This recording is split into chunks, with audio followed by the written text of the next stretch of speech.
Yes. So, hello there. My name is Dee Schro.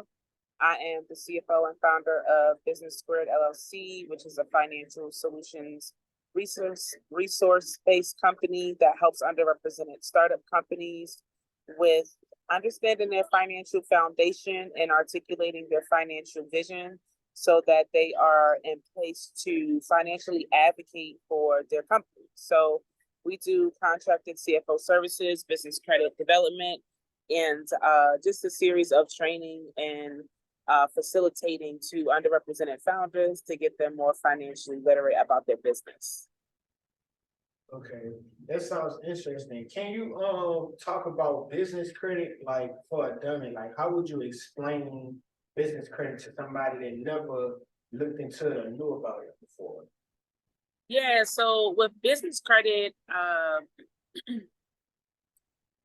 guess the simplest way to talk about business credit to like kind of help folks understand all that it entails is business credit is both either traditional or non-traditional. So traditional business credit is basically going to a bank or going to a lender that is FDIC insured, meaning regulated by the federal government, and going to FDIC insured lender and acquiring lending opportunities with a bank. And so, and you know what, doesn't even really have to be a bank. It could be like a third party too. But most of the time when you're trying to develop traditional business credit, which essentially just means that you're using yourself as a personal guarantor. So traditional business credit means that you use yourself or maybe even somebody else as a guarantor to secure that credit. However, the non-traditional business credit would mean that you're not utilizing yourself as a guarantor. And essentially what you're leveraging is your EIN number for your company, and you're leveraging that number to build and grow your business credit. Now, traditionally, you'll have your company and then you'll have yourself as the individual. And so basically as a personal guarantor, you're saying that, hey, my credit is in position to basically back my company's loan or credit. You know what I'm saying? Whereas the non-traditional is, okay, I don't really have the credit for this, but essentially what I'm going to do is I'm going to build vendor relationships, and I'm going to leverage those vendor relationships to be my collateral, so to speak. So when you like personally guarantor a loan or credit, that means that you're saying, hey, I have a good credit score, I have the money to pay for this credit back. I have the credit score, I have the money, I don't have as much debt. You know what I'm saying? So go ahead. Sorry.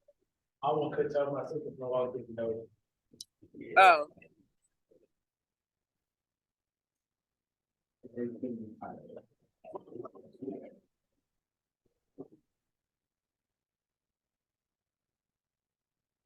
I will apologize for the interruption.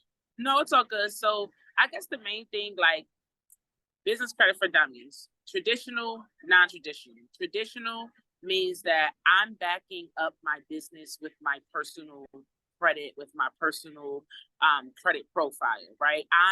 I'm worthy enough credit wise, income wise, to back my business credit up, right? To back my business up with a loan or for credit.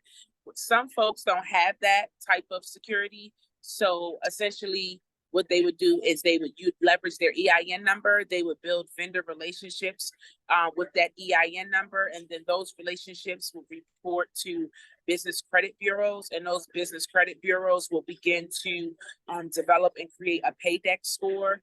That paydex score is equivalent to your credit score, your personal credit score. Is equivalent to your paydex score. So with your business credit, you have a paydex score. With your personal credit, you have your personal credit score. And so essentially business credit is definitely something that you want to begin to leverage and utilize for your business. I think the issue comes in where folks are not able to personally guarantee themselves. So when you're not able to personally guarantee yourself, that means that you have to have the discipline and the money to invest in different vendor relationships, to report to your business credit bureaus the payment history and the consistency of your payments. So that would kind of just be like my synopsis on like kind of like what business credit is. You know, essentially you're building your paydex score, which is basically your personal credit score, so that you're in position to leverage more opportunities under your business credit your business credit or your EIN number.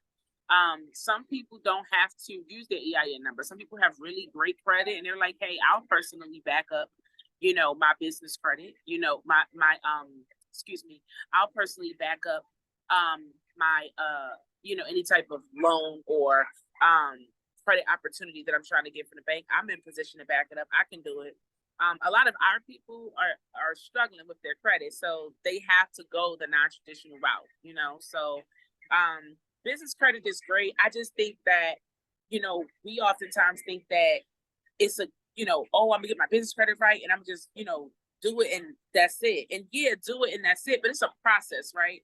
So that's why I stand on my method with my company is establish, build, and grow, right? Because you have to have a foundation first, and then you have to build on that foundation. And once you have established a foundation, built upon that foundation, then now you're in position to soar, you're in position to grow. So I feel like credit is like that, right? Like you have to establish those vendor accounts, right? You have to pay consistently and, you know, leverage future vendor accounts. And then it's like, once you start building and establishing those relationships, you have 12 to 15 different vendor relationships. Then you're in position to, you know, have relationships with larger companies. Because essentially, when you first start out, you're building vendor relationships with like small companies that you probably won't do business with like all the time.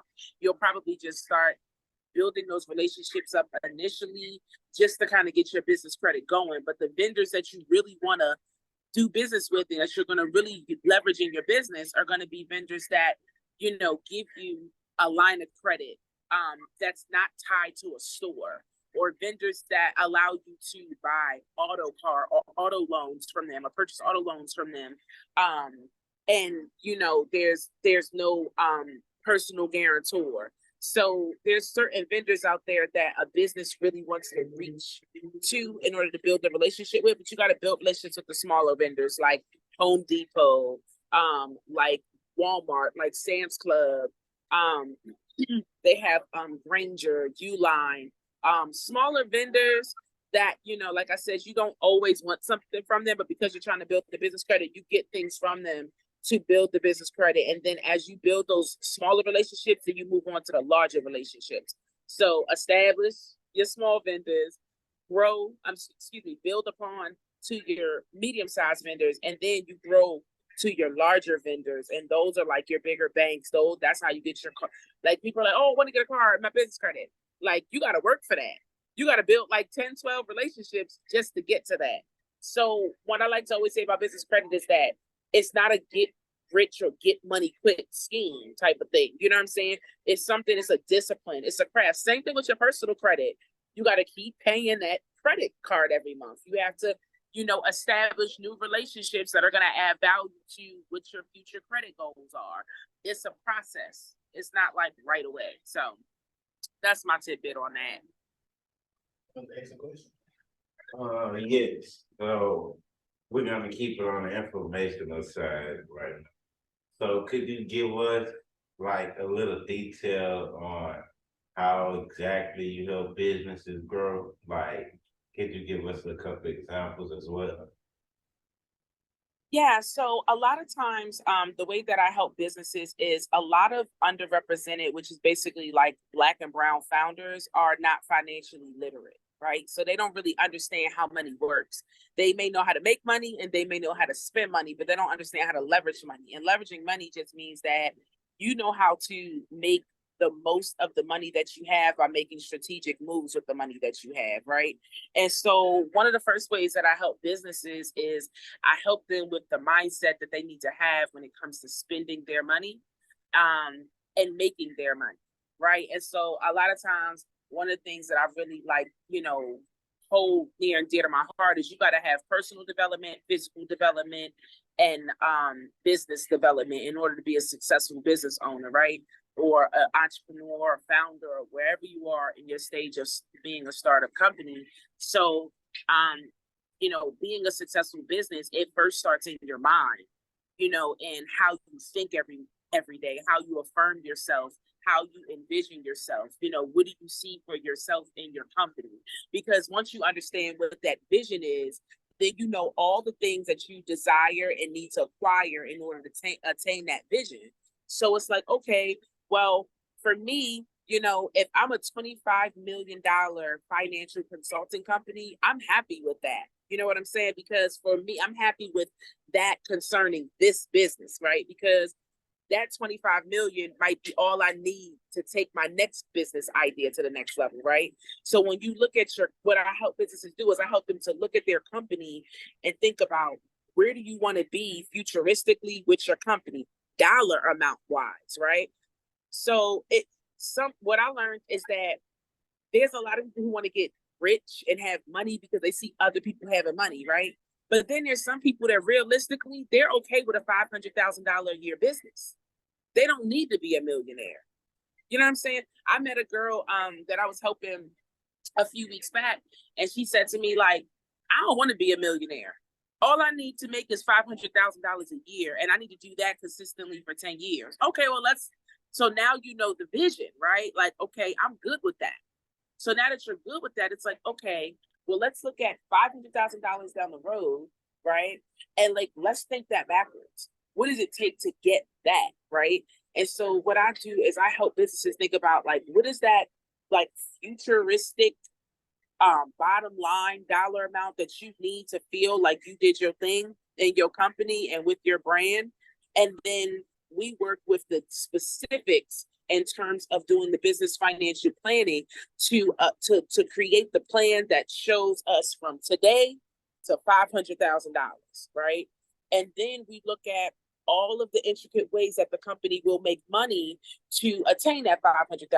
And we look at all of the different expenses that are attached to all of the ways that we make money, because it takes money to make money, right? So we could say, okay, well, we're going to make money selling hats and book bags. Okay, cool. Well, how much do you have to pay for each hat and each book bag in order to have a $15,000 week every week, right? So okay, well, I'm gonna have to buy X amount of inventory a month to do that, right? So we start to get into the nitty gritty and helping companies really break down their expenses, really look at their income, and really figure out how to get to that bottom future line amount. And then also, we also help companies to understand the value of an exit strategy, because a lot of times, having a successful company means understanding the end goal. So as a company, that's what we do. We help folks understand the end goal, and then we do all the technical work that shows how that end goal is going to happen, if that makes any sense. I know it does, but that's like my little tagline. Did that make sense? But okay, I got a question. Can you elaborate more on? I remember earlier you said people of our community, we don't use credit the right way. Can you give us some ways where people can use their business credit and their personal credit to put themselves in better financial positions and help their business and stuff like that? Yeah, so one of the easiest ways, I would say using personal credit. I would just say let's before we talk about using personal credit, we gotta build the credit, right? Before we can even use it. So here's what I would suggest with personal credit. In order to build it, I always say this. Normally, if you never had a credit card before, you don't have no credit card issues, you try to go get a card, they're gonna normally, in most cases, you should be able to get like a I would say like a $300 to $500 card first starting out. If you know you really don't have any issues on your credit, you know, no issues behind your social and stuff like that, you might be able to start off with like, I don't know, like a $300 to $500 secured card. Especially if you don't have any credit. Secure just means that I'm gonna secure my card with $300 or $500, and I'm gonna use that $300 and $500 and pay it back. Use it and pay it back. Use it and pay it back into the the company says, okay, well, they've been doing pretty well with their own money. We're gonna give them back all their money, and then we're gonna give them what we believe they deserve based on how they manage their own money as a credit line, right? So that's the first thing that I would suggest is us as people, we have to first start with a secure card. And if we're able to get an unsecured card, great. If we're not, secure card is the best way to start. And then once you get that card, all you have to do is you just need to pay one bill that you know that you're going to pay every month regardless, right? Because you need your phone on every month, don't you? You don't want your phone to get turned off. That's your connection to the world. That's your one bill, right? So you pay that bill with your credit card automatically, put it on automatic, because you know no matter what, you got to pay your phone bill. No matter what, you got to pay your light bill, right? No matter what, you probably got to pay your internet bill, right? Those are like, or your car note or insurance. Those are like some of the top bills that you know you got to pay no matter what. So you put those bills on auto pay on your credit card, right? So that way, you know, no matter what, you pay on time. That's why you do the auto pay. And you know you gotta pay that bill. You gotta have that phone. You gotta have that internet. You gotta pay your car note, right? So that's the first thing I suggest is use one bill that you know that you're gonna pay every month. Set that on auto pay on your credit card, and then just go right back in and pay it right off. Yeah. And you would be surprised. You do that for 6 months, you're establishing credit, just paying your phone bill. So that's a great way to start. Or paying a light bill. It's just something that you have to pay routinely. So that's one way that I would say to start the beginning stages. Secure card, and then routine payments on a bill that you have to pay monthly. So that's for the personal credit. When it comes to the business credit, what I would suggest is using a company like Uline or Granger.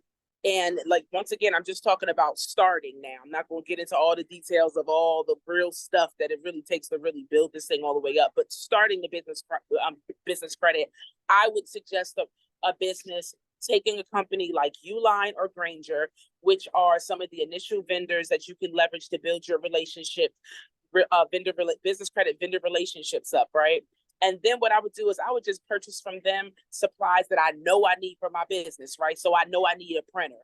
I know I need ink. I know I need toilet paper. I know I need paper towels. Like just simple stuff that you know that you need just to function in your brick and mortar. Even if you work from home, you know, maybe you got to get a laptop. You know what I'm saying? Maybe you got to buy a printer. Maybe you need a scanner. Maybe you need a home phone.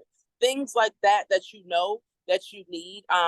To kind of get your business started, you can use the vendors to build relationships with the vendors by purchasing those items, or you can just use those vendors to purchase routine items that you got to buy every month. So some companies, they got to buy, you know, printers every month. They got to buy, not printers, ink every month. They got to buy paper every month. They got to buy office supplies every month, right? So I say, hey, to get it started, buy the things that you buy every month and start building it out from there. Now, getting a little bit more technical as it relates to the business credit, you know, the other thing is, you know, it's all kinds of strategies out there, you know, about leveraging and flipping your business credit. And, you know, it's all kinds of cool things you can do and different things I can throw out there. You know, I mean, you could build a vendor relationship with Home Depot. You know, you could have, you know, paint contractors that you have a relationship with, and maybe you're using your credit with Home Depot to, you know, go and buy paint wholesale and resell it to the paint contractors. Now you're using your credit, your business credit, right? You're showing payment history because you're helping out another business, right? And so then now you might even make a couple dollars off of that. So now you're helping out companies who don't have the business credit with your business credit, and then paying it off with what they pay you. Maybe they give you a little bit more, you charge a little bit more. Now you got a income, passive, and it's small, but it's a start to something, right? So like those are different things that, you know, so it's just an idea that I'm just throwing out there that you could use to leverage your credit. You know, there are vendors out there that sell t-shirts wholesale, business credit vendors. You go on there and you say, you know, 5 clothing companies. You could say, hey, listen, I could get all y'all shirts for X amount of dollars. You know what I'm saying? And y'all get this many shirts or whatever. You know, I'll charge y'all this and I'll have it to y'all by this time. You swipe your business credit card, you know what I'm saying? Or your business credit, run that. You know, now you're building up that relationship with that vendor. Now you're building a relationship with another business. Now you making sure that they good, they making sure you good and some, and you building your credit. So these are different strategies and ways that you can utilize your credit to help others and to help yourself. And these are just very minute strategies, you know, things that when I say minute, I just mean just small little things that you can do. But there's so many other things that I could talk about, you know, that I get in depth with when it comes to business credit that you can use and leverage. Can you give Top Dollar Talks a quick summary of the business life through your eyes, what you like about it and what's good about it, and how you think your environment impacts what you do? Okay, that was a lot of questions in one. So I'm gonna lean into how do I think your environment impacts what you do, because that's big for me and it should be big for everyone, right? And like I said, it goes back to what I said earlier in terms of understanding that, sorry about that, in terms of understanding that it all starts with personal, right? Because when you understand who you are and you take out the time to develop yourself personally, and the reason why I say it's so important to develop yourself personally, right, is because we are when I say we, I just mean us as individuals. We are derivatives of our parents and our ancestors, right? And they didn't have access like we have access today, right? So the way that they understood things and taught us is different than how we understand and do things today, right?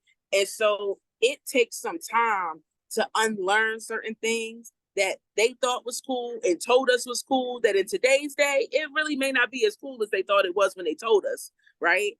So you got to get in with yourself to understand how to work through those different things and know what really applies to you as an individual. And then it's like, once you understand that, then you know the type of person you are. So when you know the type of person you are, then you can figure out what kind of environment you need to be in that's best suitable for you, right? For me, I was born in New York. I lived in Maryland for all my life for over 30 years, right? And I came out here to Houston, well, over 25 years. And I came out here to Houston, Texas, and I've been out here for almost 3 years. But this environment was an environment that I needed for the season of my life and where I was in my business, because I needed to see new things. I had a vision, and my vision was when I go out on my, for one, my vision was I wanted a balcony.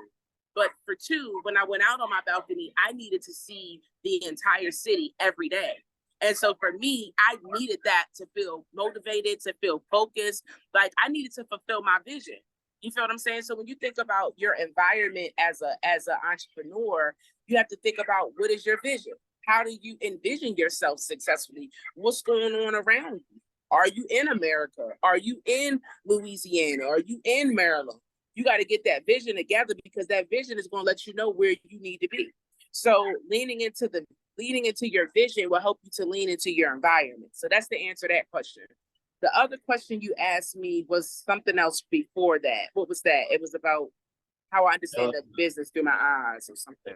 I was trying to get you to give Top Dollar Talks like a little description of the business life through your eyes, or how it helped you, or how it makes you feel a certain way, how you feel about it. You said business life? Yeah. Well, so for me, business life it's been so many different cycles for me. When I first started my business, I was in corporate America. So, you know, the way that I looked at my business then, over 6 years ago, is a lot different than how I look at it now. And I think that the business is about going back to the vision. The business is about the business owner's vision. And so, and that vision will change. And I think that what happens a lot of times in business is there's a lot of pivots that you have to make in order to be successful and stay successful. Because in your first 5 years, they say that's when startup companies are more susceptible to fail. You know what I'm saying? So it's important that you're in the mindset to know that I'm willing to go down as many different roads as possible to figure out which road is really that road. So I think that when it comes to the business lifestyle, I've been traveling down so many different roads to figure out, which road is truly that road. And I will say that after being in business for 6 years, I finally have a lot of clarity around what road I'm going on and probably the last road that I'll be on as it relates to this business. So I think that the business lifestyle itself, it looks different for everybody. Like I said, when I started, I was in corporate America. I've been independent now completely, with no corporate or 9-to-5 job now for, I think, since 2018. So, when I started my company in 2017, it looked different in 2018, and it just looks completely different now. I think that the business lifestyle, here's one thing I will say about the business lifestyle is that one of the things that I have learned about the business lifestyle is that business has so many different angles. So you could be a founder, you could be an entrepreneur, you could be a business owner, you can be a hustler, you know what I'm saying? Like, you can be a business owner. Like, there's so many different titles to what angle you're coming into a business, right? And so what I have learned through the business lifestyle is that, like, sometimes you got to put on one of those hats to get to the next hat. So, like, for example, when you're an entrepreneur, you're just basically you're financially risking it all to figure it out. But when you're a founder, you're completely innovating a new either idea or product that's never been seen before on the market. When you're a business owner, you're successfully running a business that's producing profit, and most of the time, I'm not gonna say all the time, but a lot of times you're a brick and mortar and you're a business owner that, pays taxes. When you are kind of like, a startup or like an early stage person, you're just kind of like in that ideation stage. When you're a hustler, you have a business, but then you might be working other hustles to help sustain your business because you don't want to go back to corporate, or you're not going back to a 9-to-5 or whatever. So now you're hustling. You know what I'm saying? When I say hustling, like, yeah, you got a business, but you're doing other things in order to make the business happen so it gets to a certain level. So when it comes to the business lifestyle, okay, so we got 10 minutes, y'all. So they call, I almost lost my train of thought. But yes, so to sum up that idea is when you talk about the business lifestyle, I know what I was going to say. When you work and you have a business, they call it an intrapreneur. INTRA, intrapreneur, because it's like you're just entering and you're entering in the business world, but then you're still doing your 9-to-5.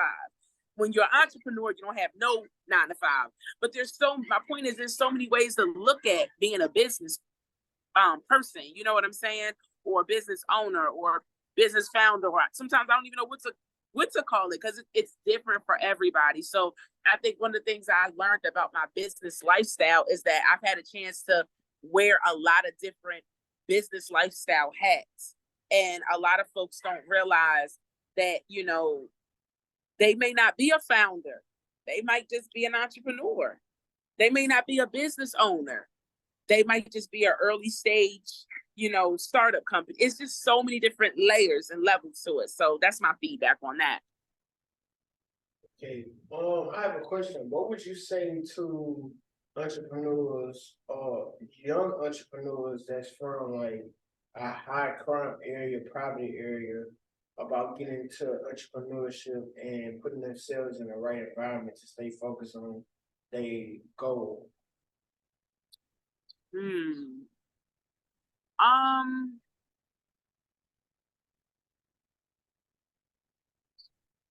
what I would say is be a student of life, and it doesn't matter. Absolutely. I guess contribute if you're interested, if you want to do like another one. Oh yeah, I'll do another one. That ain't no problem. Just let me know when. And I know some of this stuff was good, some of it wasn't. So if you're gonna make sure y'all get the recording. Are y'all gonna be able to get the recording, or do I have to send it? Or It's recorded on the side. So I guess you end the meeting, and it's gonna click, and it's gonna start converting. So Okay. it's